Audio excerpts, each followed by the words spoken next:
यानंतर लेखक प्रोफेसर कवी असे आपले सन्माननीय प्रवीणजी दवणे सर यांना विनंती करतो की छत्रपती शिवाजी महाराजांच्या प्रतिमेस पुष्पार्पण अर्पण करायचे।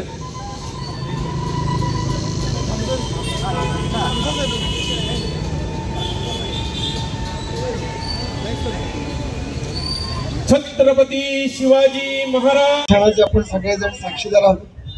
आणि मी एवढंच सांगेन की असं जे म्हटलं जातं की आपल्या देशातल्या तरुणांच्या ओठावर कुठली गाणी प्रेरणा घेऊन हजारो स्वातंत्र्य सैनिक देशासाठी देश स्वातंत्र्यासाठी लढले।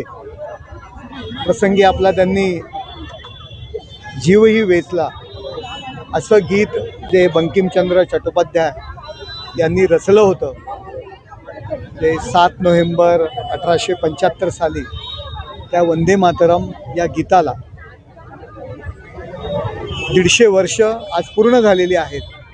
आणि त्याचं जे सेलिब्रेशन आहे किंवा आपण जो सोहळा आहे तो सर्वत्र देशामध्ये माननीय पंतप्रधान नरेंद्र मोदी साहेबांनी सुरू केलेला हा जो सोहळा आहे तो सर्वत्र साजरा होतोय।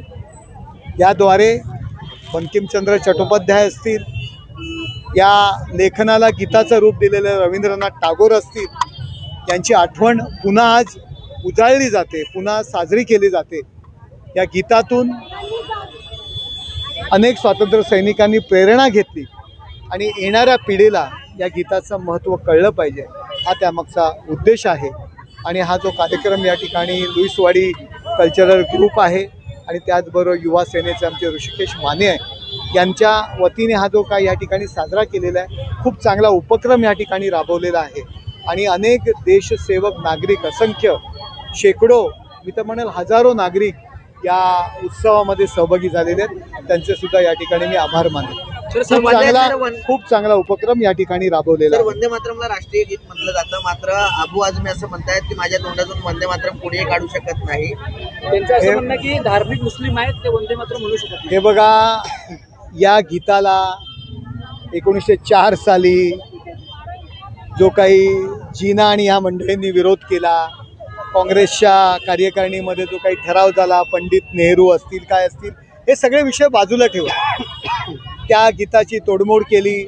त्या गीतामध्ये देवीचं वर्णन केलेलं आहे, देवीच्या 10 हातांमध्ये शस्त्र आहेत आणि म्हणून मुस्लिम समाजाचा त्यास विरोध आहे। कोणाचा विरोध असला, अबू आझमी सारख्या फालतू माणसाचा मी या ठिकाणी म्हणेल माझ्याकडनं, तो जर वंदे मातरम या गीतासंदर्भात जर ते आत्ताही जर चुकीच्या पद्धतीने बोलत असतील तर त्यांनासुद्धा मी त्याच पद्धतीत उत्तर देईन।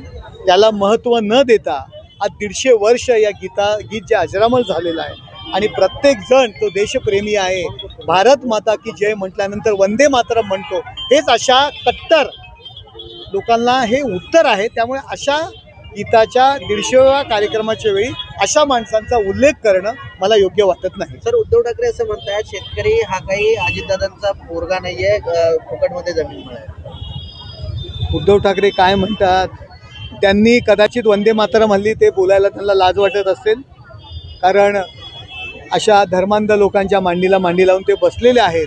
कदाचित राहुल गांधी त्यांना आघाडीतनं काढून टाकतील, त्यांना म्हणावं वंदे मातरम आज पूर्ण 5 कडवी तर ते म्हणणारच नाहीत कधीच, आता यापुढे 2 कडवी तरी त्यांनी आजच्या दिवशी बोलावे आणि मग इतरांवर टीका करावी। ठाकरेंची शिवसेना असं म्हणते की एकनाथ खडसेने राजीनामा दिला, आरोप झाल्यानंतर आता अजित पवार देखील राजीनामा द्यावा असं ठाकरेंच्या शिवसेनेचं म्हणणं आहे। कोणाचं म्हणणं आहे? ठाकरेंच्या शिवसेना कोणासंदर्भात आहे? अजितदादा। मग अजितदादा त्याचं उत्तर देतील ना, मी कशाला त्याचं उत्तर? नाही, हे अगदी स्वाभाविक आहे, कारण यामध्ये लोकांमध्ये असलेला उत्साह इथे लुईसवाडीच्या कार्यक्रमातही तुम्ही पाहताय आणि त्यामुळे हा एका गीताच्या 150व्या एक प्रकारे वर्धापन दिनाचा कार्यक्रम आहे। ते गीत जन्माला आलं त्याला आज 150 वर्ष झाली आणि त्यामुळे हा खरा लोकसोहळा आहे। त्यामुळे लोकांमध्ये अतिशय स्वाभाविकरित्या खूप उत्साह आहे। अजूनही वंदे मातरम आपल्या सगळ्यांना प्रेरणा देतं आणि पिढ्यानपिढ्या या गीताची ही ताकद अशीच राहील आणि ती देशासाठी आता कसं जगावं याकरताचा एक प्रकारे बोध या वंदे मातरम गीतातून आपल्याला मिळेल।